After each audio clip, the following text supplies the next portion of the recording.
All right, everyone. It is time for our webinar to begin. I'm going to go ahead and share my screen with you so that we can do a brief introduction. My name is Jennifer LeMay, and I'm going to be your moderator for today's program. And the title of the program today is called The Symbiotic Relationship Between Slavery and Indian Removal. And that's going to be presented to us by Patrick Martin from Andrew Jackson's Hermitage. I appreciate you guys taking the time to be here today. We're excited to get your participation. The session you're watching is a partnership between Internet 2, the National Park Service, and Andrew Jackson's Hermitage. A quick disclaimer. By participating in this distance learning session, participants agree to be videotaped, streamed, broadcast, and archived as part of the program series. Recordings of all PPSP sessions will be posted and available on the Internet 2 YouTube page.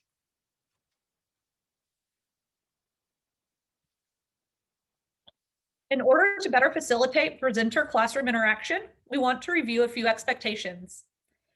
For students that will be participating via video, teachers, there may be times when Patrick asks for questions or comments from the students. If you'd like to have a student participate via video, you can use the raise hand feature on Zoom in order to let me know that you have an answer ready to go. And then please have that student come to the front of the room so that they can speak directly into the microphone when they answer. For participants that will be participating via audio only, again, you can use that raise hand icon if you want to respond to a question from the presenter. For students that are participating via chat box, there's going to be lots of opportunities for you to do questions and answers that way. Please locate the chat box and use it to answer the questions and ask questions of Patrick at the end of our presentation. And for all students, please take advantage of this fantastic opportunity to interact with our presenters and your fellow students. We're excited to have you here, and we want to hear your thoughts and questions. Please be respectful of the chat box and the interactive tools. We want to be able to address as many thoughts and questions as we can, so please only use these tools to respond directly to the presenter prompts. If there's any inappropriate or distracting conduct over video, audio, or the chat box, we will remove you from the program. For more information on PPSP or to access video archives or information on future programs, please visit our website displayed on the screen, internet2.edu/PPSP. All right, with that, I'm going to stop sharing and I'm going to hand it over to Patrick Martin, who's here to tell us all about the symbiotic relationship between slavery and Indian removal. Patrick. All right, thank you, Jennifer. Thank you all for joining us today. I'm really excited to talk to you all about this relationship between slavery and Indian removal. Oftentimes we learn about these two things. We learn about them as separate events going on in our nation's history, but we don't often learn about how they're interacting together. So I'm going to be talking to you about what's happening as these events are happening, right? As Native people are removed from their land, what does that mean for the South? What happens to that land? What happens to slavery in the South and all of that? We'll talk about that. I will be focusing a lot on Andrew Jackson's role in that. That is where I'm coming from, is Andrew Jackson's Hermitage. But I'm also going to be talking about what it means for the nation as a whole. So at any point during this presentation, as Jennifer said, if you guys have any questions, please feel free to either use that raise hand feature and hopefully Jennifer will help me kind of moderate that, see if I miss anything, maybe she'll see it and we'll get your questions or you can answer my questions as we go. Or you can drop it in the chat, whichever is more comfortable for you. I will have the chat pulled up. So if you guys have any questions at any point, please feel free to drop it in there. If I ask questions, I do really want y'all's participation. So please feel free to do that. The first part of this presentation, it's going to be a lot of kind of information thrown at you. It will be a little less interactive in the beginning. Toward the end, about halfway through is when a lot more of that interaction will occur. But it's because I really want to set the groundwork for you. I really want to explain to you what is happening with Andrew Jackson and what's happening with Indian removal before we really get into kind of that relationship. Before we get started, I always like to ask everybody what you already know about Andrew Jackson. So like I said, feel free to raise your hand and we can unmute you, or you can drop it in the chat. What do you already know about Andrew Jackson? The good, the bad, the ugly. Let's try to keep it inappropriate, or try to keep it appropriate, keep the inappropriate out of the chat. But the good, the bad, the ugly, whatever you know about Andrew Jackson, I want to know where you all are coming from before we start the presentation. Edgewood Intermediate said he was the president. Absolutely. He was the 7th president of the United States, elected in 1828. So he actually serves from 1829 to 1837, serving 2 terms as the 7th president. Galileo, 5th grade, says he's on the $20 bill. Absolutely. He is still on our $20 bill. There has been talk about replacing him, but so far that has not actually happened. He is still on the $20 bill, which I don't think he would have been very excited about. He actually really does not like the banks or the paper money system. Achievers Prep says he owns slaves. Yes, we are going to be talking about that during the presentation. Obviously, I can't talk about slavery in the United States from Andrew Jackson's house without talking to you about Jackson's role in that. So we'll be talking about that. He does own about 308 enslaved people throughout his life. Jackson was in a duel with Charles Dickinson. Yes, and I do want to clarify, Charles Dickinson is not the author. That's Charles Dickens. We always get that question here at the Hermitage, but he was in a duel, absolutely. What else?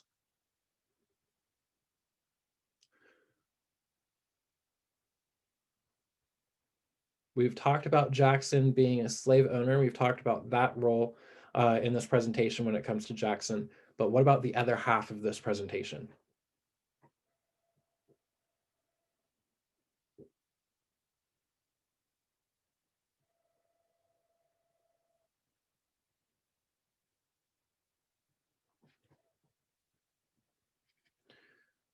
All right, well, I'm not seeing any other answers.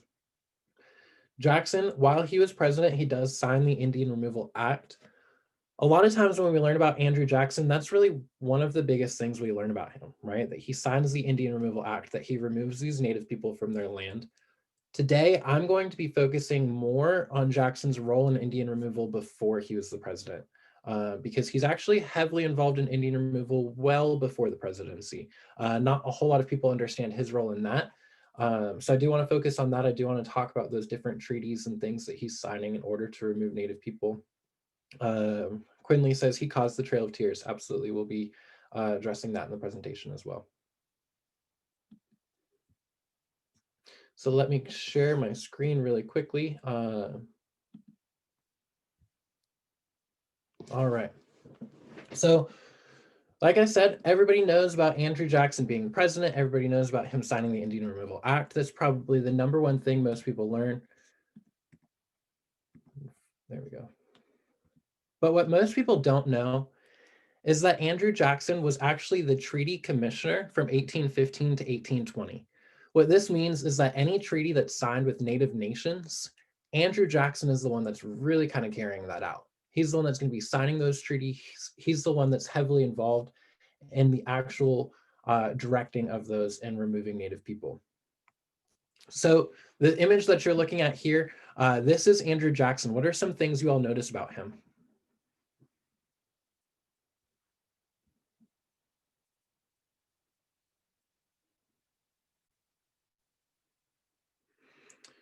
Edgewood Intermediate says he has a horse. Absolutely, that's his war horse behind him. So just as Andrew Jackson is wearing a military uniform, that war horse is also wearing one. He would be the horse that Jackson's riding into war. They're going to have a military uniform just the same as the soldiers do.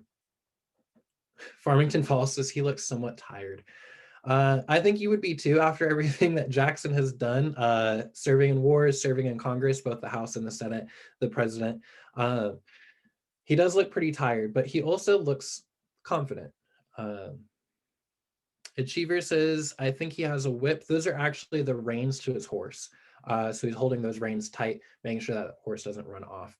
He looks wealthy. Absolutely, he looks pretty wealthy. That's his military uniform, so it is going to be issued by the military.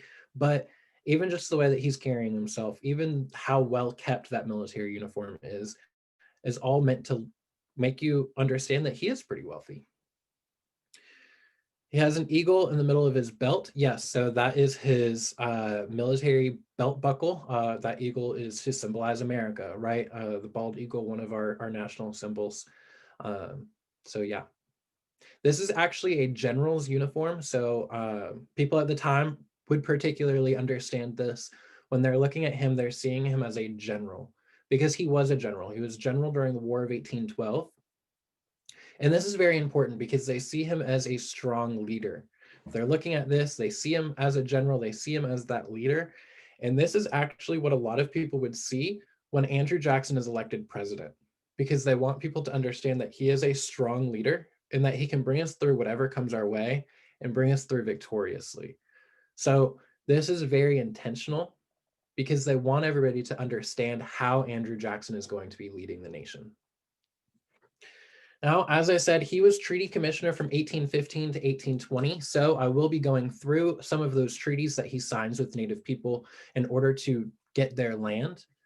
But before I talk about the different treaties, I want to introduce you to somebody else. If my screen would stop freezing up. There we go. And this is General John Coffey. John Coffey was Andrew Jackson's nephew through marriage, and he is who Jackson appoints as the land surveyor. This means that anytime Andrew Jackson is planning on signing a treaty, planning on purchasing or taking land from Native people, John Coffey is going in there to survey that land.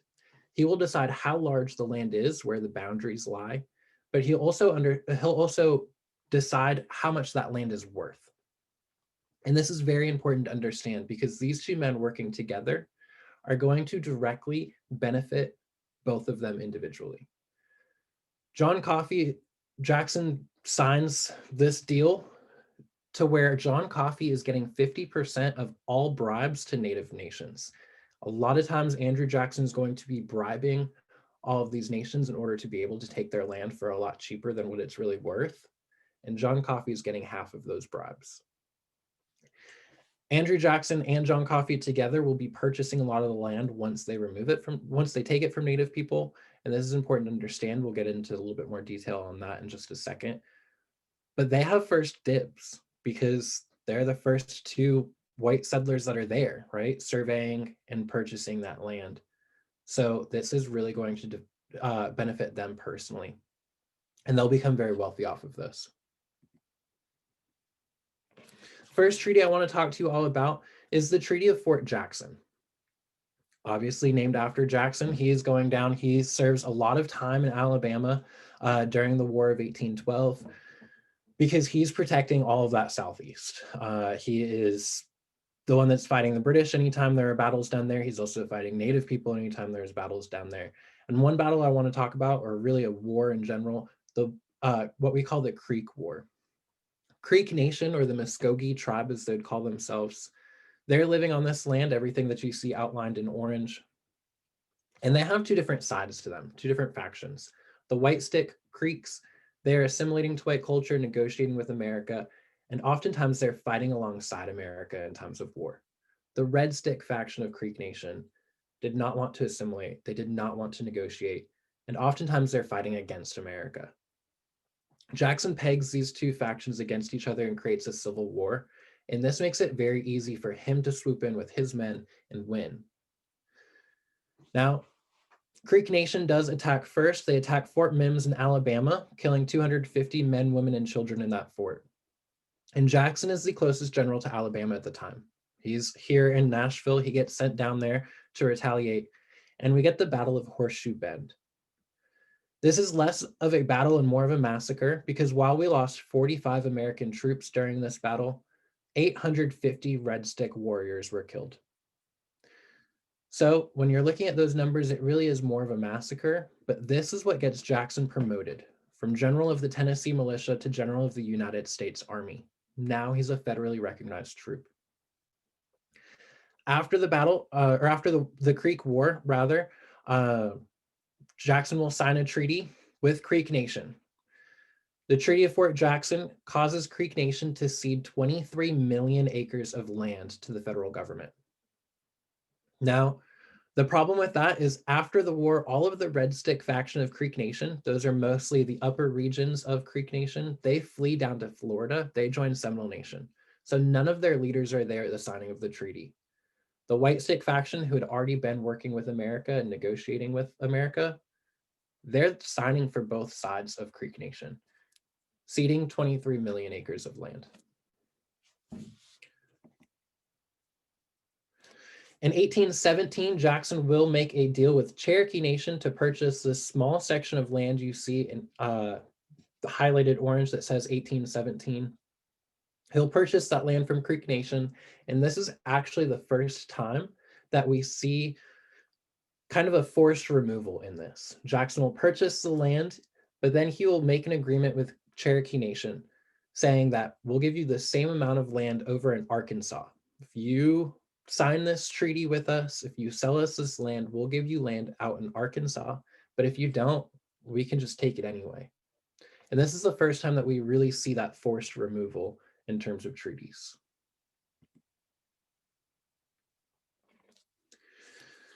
Then we have this agreement with Choctaw Nation. Jackson is going to be signing this agreement, but this is where we really start seeing a lot of Jackson's bribes taking place. He will bribe Choctaw Nation in order to buy all of this land you see in blue, and this becomes West Tennessee. Jackson really wants this land because this gives him access to the Mississippi River. And that's where all of our trading is taking place, right? Anytime Jackson is sending anything from his plantation here in Nashville, it's going down the Mississippi River to New Orleans. So it is going to be extremely important to be able to get that river, get that access there. Jackson is bribing Choctaw Nation in order to buy that land, which means he's not giving the land to Choctaw Nation, he's giving it to the leaders personally so that they'll sign it over for a lot less than what it would cost to buy it.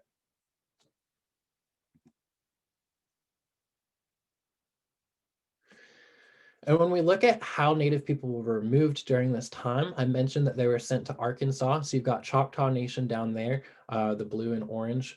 The different colors are because of different years that those treaties are being signed. They're going from all of that says Choctaw Nation right there in the blue and orange to just what's green in Arkansas. So you can see that their land is significantly smaller. Now they're going to be overcrowded. They're going to have to learn how to farm the new land. They're going to have to learn how to live kind of compact into that small area. When we talk about Indian removal, a lot of times we talk about them being sent to Oklahoma, but before they were sent to Oklahoma, they were actually sent to Arkansas. And then as white settlers started coming into Arkansas wanting to settle that land, that's when you see more Native people being removed to Oklahoma.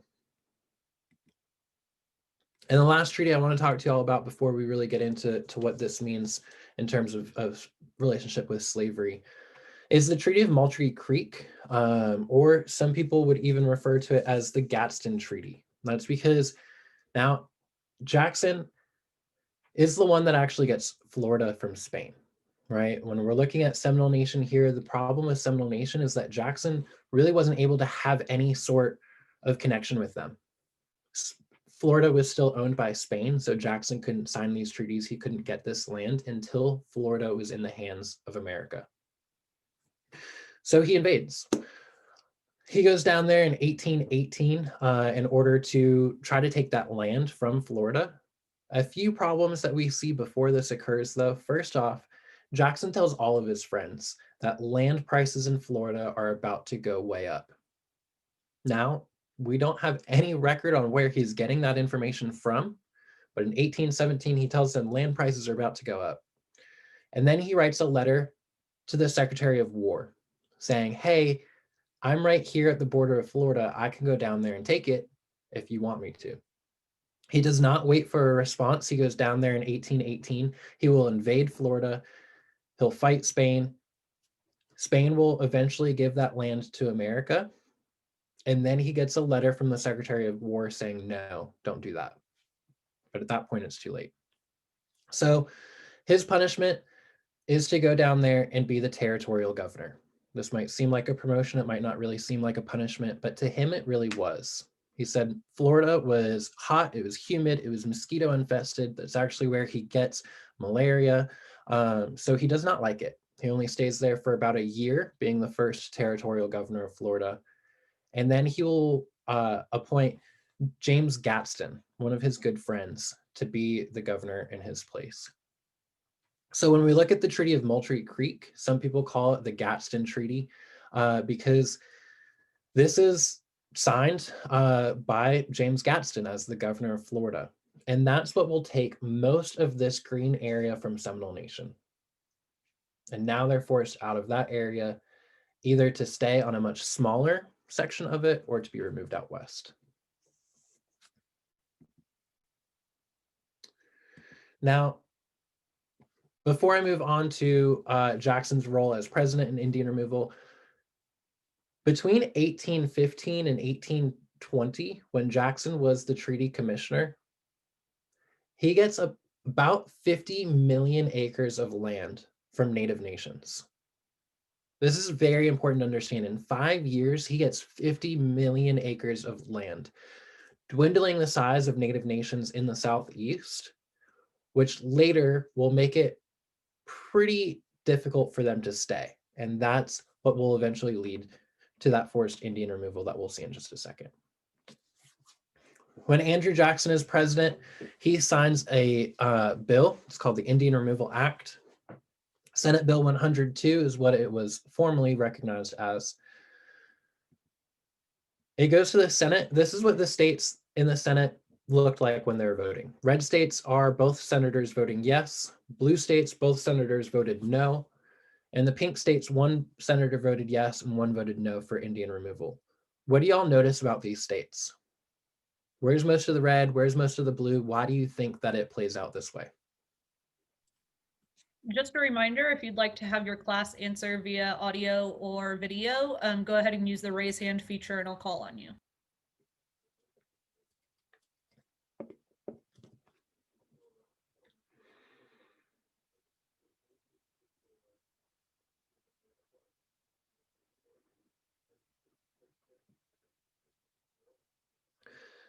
So Farmington Falls says the South mostly says yes. Absolutely. Why do you think that the South would be saying yes?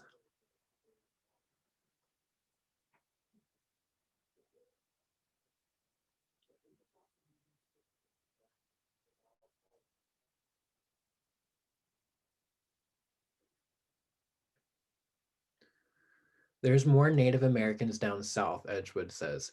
Absolutely. This is going to play a huge part in that for a couple of reasons. Number one, most of the native lands are going to be in the south. Now, southern states want that land, right? So that's one of the reasons those southern states are saying yes, because they want to take that land.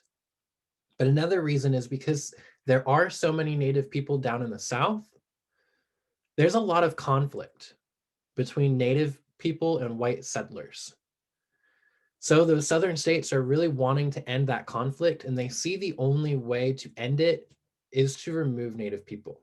Now, you could argue if that was the best method or not, but that's what they believed the best method was going to be. So a lot of states are voting yes because they want that conflict to end and they think this is the only way. Up north, you see a little bit more blue, and for the exact opposite reasons, right? One, most of that land is already settled by white people. So they're not really trying to gain any more land. They've already got it.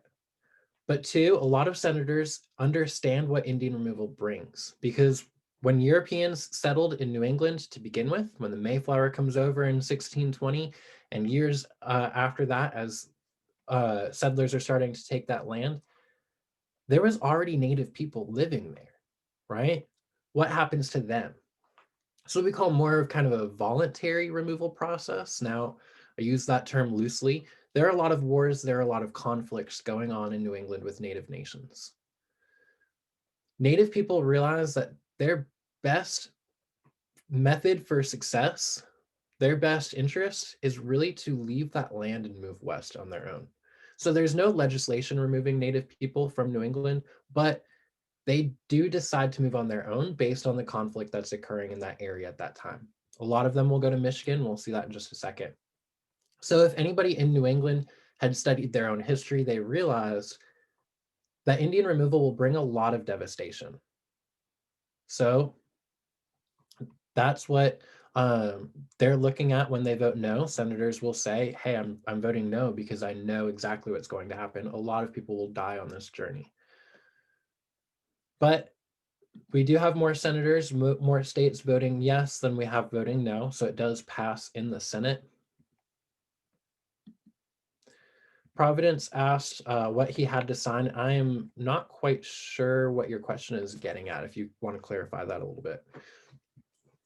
This is the House of Representatives when they vote on the bill. This is what the states look like there. Again, red states are voting yes, blue states are voting no. Louisiana is the only split state, so you see that in pink down there. What do y'all notice about this map?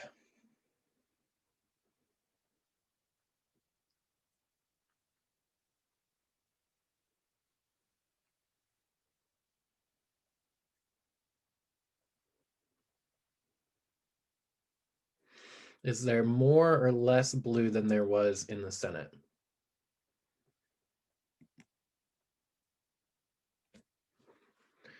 Edgewood says more. Yeah.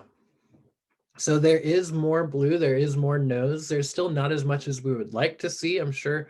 But there is some. And that's because, again, a lot of these states up north know the devastation. They know what's going to happen if Native people are removed from their west and how many people are going to die. But also, they're not dealing with that conflict on a daily basis. But it does still pass in the House. Both the House and the Senate vote yes for Indian removal. And this is what that land, when Native people are removed west or removed from their lands in the southeast and Michigan, which we'll see in just a second, they're sent out to Oklahoma, and this is how that's broken up. So you've got the Cherokee, the Creek, Seminole, the Choctaw, and the Chickasaw. These are the 5 major nations of the southeast. Before we move on, I do want to point out that the Indian Removal Act, I always like to explain this.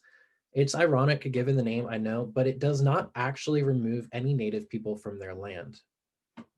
The Indian Removal Act gives the power to the federal government to create treaties. More importantly, it puts that treaty power in the hands of the president, right? So I talked to you about before how Jackson signing all of those treaties in the Southeast, removing Native people from their land. Well, now the Indian Removal Act says that the President of the United States has the direct power to sign those treaties. But in 1830, when this Indian Removal Act comes about, Andrew Jackson is the president. So now he's going from treaty commissioner signing all of these treaties to the president signing all of these treaties. And you see how that is still staying in his hands, how he's directly involved in this role. I always like to explain that for a couple of reasons. One, it is individual treaties that we need to study in order to understand how Native people were removed. It is not to diminish Jackson's role because, as I've showed you, he is signing all of those treaties. And the other reason I like to explain it is because the Indian Removal Act is actually still in effect today. It has never been repealed. The last time the Indian Removal Act was back in the national spotlight, I believe was 2006. There's pipeline going down in the Dakotas. And they were trying to figure out how to remove Native people from that land in order to create the pipeline. They discussed using either Indian Removal Act or eminent domain, which also removes people from their land if the federal government sees that they need that.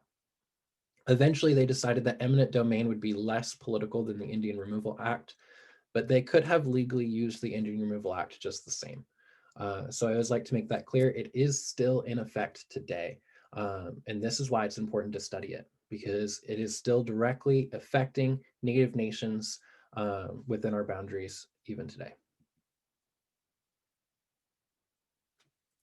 So Indian Removal Act is signed, and once all those treaties are signed removing Native people, this map is what really shows kind of that role. You've got those 5 major nations in the Southeast, but then you also see Michigan and Wisconsin territories and the surrounding areas, and the Native people removed from there too. Because, as I mentioned, those Native nations that were from New England, when they left and they moved out west, a lot of them are settling in these areas. But there was also already Native people that were original to this land. So you've got all of those nations working together that are being removed by this Indian Removal Act and the following treaties. Now, the thing to understand about all of this is that these nations that are connected, particularly Chickasaw and Choctaw Nation, I showed you that map in Oklahoma where they're kind of sharing that land. They did not really get along. There was conflict between these two nations for many years before Indian removal, and now they're sharing the same land. All of these native people are having to share what is today one state. So you have to understand that to really understand the effects of this. Now, I want to put this in perspective with the cotton production. This map shows cotton production in the South in 1860. The darker orange is where there is a higher production of cotton going on. The lighter yellow, there's still a lot of cotton production, but not quite as much as the orange areas. When you look at this map in comparison to this one, do you see kind of those overviews, the kind of how that lays out? What's going on with this land once native people are removed? What do white settlers do with this land?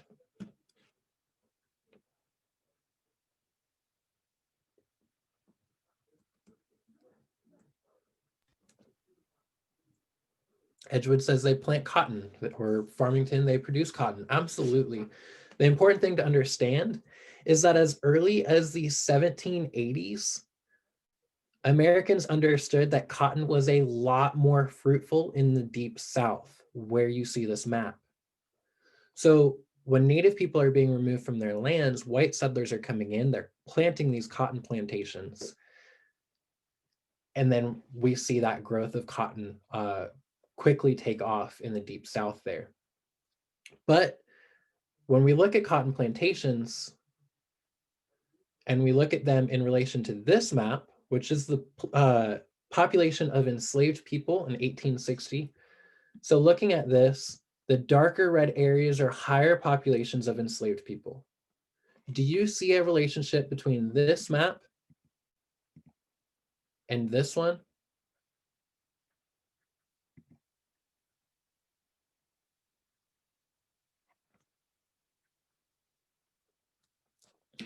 Providence says yes.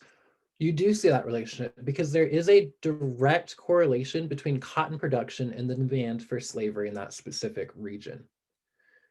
But the thing to understand is now that there are more cotton plantations down in the deep South, there's going to be a large growth of enslaved population in the deep South as well. And that's why we look at this. These numbers are enslaved population in the state of Alabama from 1830, when Andrew Jackson signs the Indian Removal Act, to 1860, which is seen as the height of the enslaved population in the country. When we look at the population of 1860, we look at that census, there are 23 million people in the United States. 3 million of them are enslaved. So when we look at the Indian Removal Act and the impact on slavery in the Deep South, we look at these numbers. We see that growth of slavery in the South following Indian removal. 1830, the Indian Removal Act is signed. There's just about 17,000 people, 17,000 enslaved people in Alabama. Just 30 years later, that almost quadruples. And then I want to go back and look at all of these maps connected. So we look at this bottom map of Indian removal. When the Indian Removal Act is signed in 1830, we see those lands where the native people are being removed. And then we look at the map of cotton production and we see what is happening to that land, what they're doing with that land when native people are removed. And then we look at the map of cotton, or the enslaved population during all of that time. Do you see a direct correlation between Indian removal and the population of enslaved people? Do you see that connection there?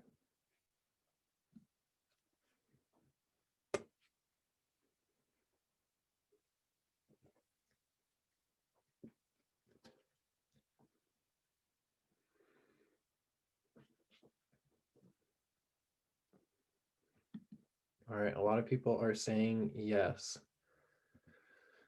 So now I want to shift our attention to talk to you about what that plantation slavery really looked like, particularly at a cotton plantation. And we're going to do that through the lens of the Hermitage, because the Hermitage, Andrew Jackson's house, It was a cotton plantation.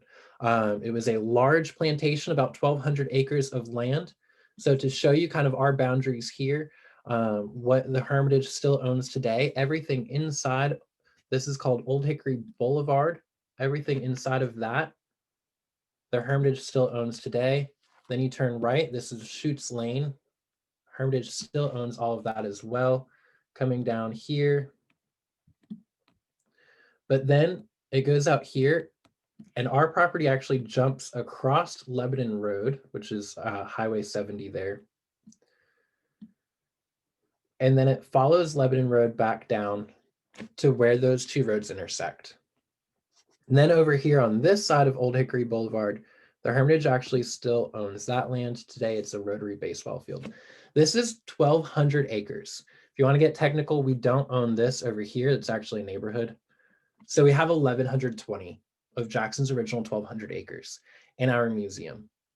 This gives us an incredible opportunity to be able to talk about slavery, talk about that cotton production and Jackson's role in that. But you really see that the size, the magnitude of Jackson's plantation when you look at this map here.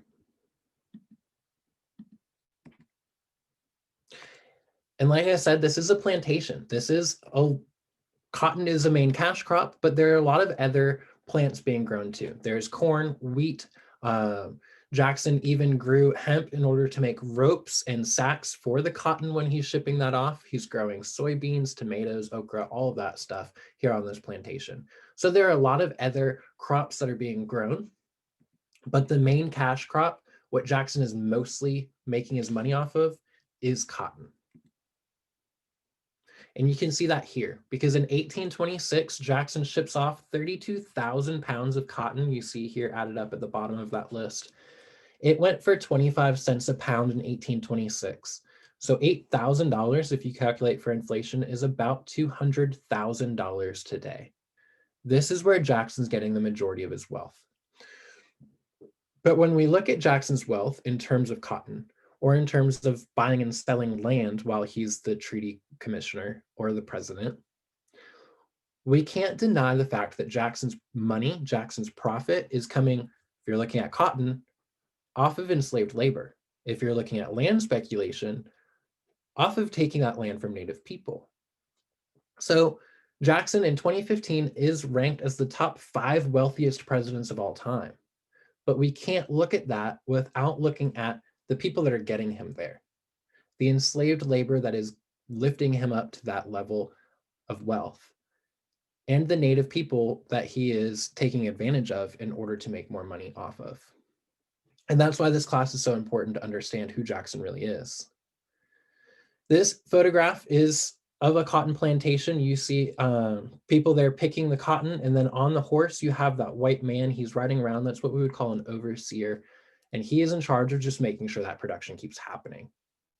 You can see the size of this cotton field, and you can see that those people are hunched over. They're bent down. They're picking up that cotton from the ground all day from sun up to sundown. So you really get to see how intensive this labor truly is. It is not just going out there and picking some cotton. It is backbreaking all day labor. And that is very important in understanding what is happening while enslaved people are doing that work and are creating our economy. And then finally, I want to show you this image here. Neither of these photos are from the Hermitage, but they are from plantations in the South. I want to show you this because I want to show you that basket of cotton. That's about probably 75 pounds of cotton. When you're looking at this, you see small children, usually about age 12 is when kids are going to be going out there into these fields to be taking care of the crops. Do you all see, you can just drop yes or no in the chat. Do you see children in that chat or in that photograph? Yes, people are seeing children. Do you see women? You see a little girl, right? And then do you see grown men as well? So you're seeing that picking cotton, that really enslaved labor is affecting everybody. right? Children at about age 12, that's when they become what we would call taxable. The owner has to claim them on property taxes. That's when they usually start going out into the fields. At about age 12, children are required to pick 100 to 150 pounds of cotton a day. Like I said, that basket there is probably about 75 pounds. Grown women are required to pick 200 to 250 pounds of cotton a day, and a grown man about 350 pounds. So you can see the magnitude of their work, how much they really are having to do.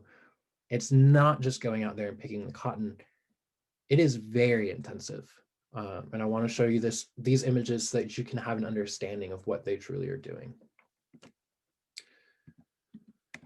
Do you guys have any questions? We've got a couple of minutes. I want to be able to get to your questions. If you do have them, like we said, you can either use the raise hand function and we can unmute you. You can drop them in the chat. I really do want to answer any questions you all have before we leave this presentation. And for the question portion, if I can get my screen to unfreeze, I would love to show you. There we go. I want to go back to the maps. Achievers asked, did they make Indian slaves too? And yes, it was not on as large of a scale as African-American slavery. But even here at the Hermitage, Andrew Jackson has, we believe, at least 3 enslaved people that are Native. There's a woman that's actually called Indian Hannah, and we do know that she would have been Native. We also believe that there were a couple others. Alabama Sally, we believe, was probably a Creek woman that Jackson brought back from the Creek Wars. Edgewood asked, did slaves ever have a day off of the harsh work? It depended on their roles and the site that they were at. Here at the Hermitage, to put it in kind of an example that I can give to you, they wouldn't be required to work on Sundays if they're working out in the fields, but Sundays were also a big day for the family. So if the enslaved people that are working inside the homes, the cooks, the people that are serving the meals on the tables and things like that, they are working 7 days a week. It's not as harsh of labor as it is out in the fields, but it is still enslaved labor. They wouldn't necessarily have a day off. They also would have from November to January off because when that cotton production is harvested in November, that's really the last crop. So then they have that whole gap of time where they're not working out in the fields because there is no field work to be done until they plant for the next season. What did they make out of cotton? Quinley asks.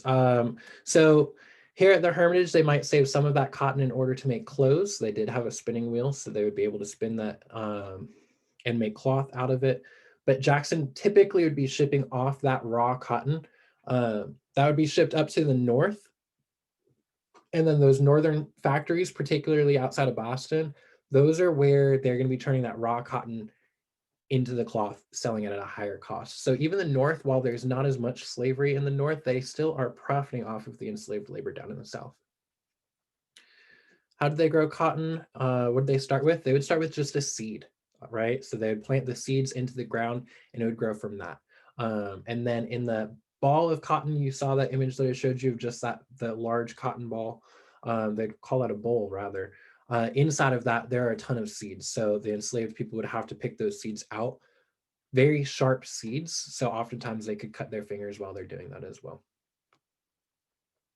These 2 visual slides available for presentations as primary sources. Miss Reinhold, I'm not quite sure on your question, but if you email me and for whatever reason my chat feature doesn't want, here we go, finally got it. I will drop my email in the chat and I am happy to discuss any sort of primary source material that we have to try to make your class a little bit more interactive with that. Didn't Andrew Jackson have kids with one of his slaves? Achievers Prep asked, and no, we truly do not believe that he did. Thomas Jefferson does. A lot of people will get us mixed up with him. Based on records, on sources, and anything that we have based on Andrew Jackson, we do not believe that he did. There is There are some descendants that claim that they might be descended from Andrew Jackson and an enslaved woman, but based on any sort of information we have, we do not believe that claim. Andrew Jackson, to get kind of personal, we believe was sterile. He and Rachel had no biological children. We don't think that he really could have because he had scarlet fever as a baby. Treatment for that at the time would typically make somebody sterile. So we don't think that he was able to. But of course, he's not writing that in his diary, so we don't have any records to prove whether or not he did. Any other questions? I think we're a minute or so over time, but if you want to stay, ask questions, I can answer a couple more. But if you need to go as a time crunch, I definitely understand that. So please feel free to step away if you need to. If we don't have any questions, I believe I'm going to turn it back over to Jennifer. I'll go ahead and stop sharing my screen here. All right, thank you so much, Patrick. We really appreciate your expertise and your knowledge on this subject and you sharing that with us. And thank you to all of the sites who joined us today. If you'd like any more information, any more presentations to register for, you can check out our website at internet2.edu/PPSP. You can also check out the Andrew Jackson's Hermitage website for more information specific to Andrew Jackson. We appreciate you guys joining us today. Thanks so much. Yeah, thank you all so much for joining us. Like she said, you can check out our website, thehermitage.com, and my email's in there if you guys have any other questions. Thank you.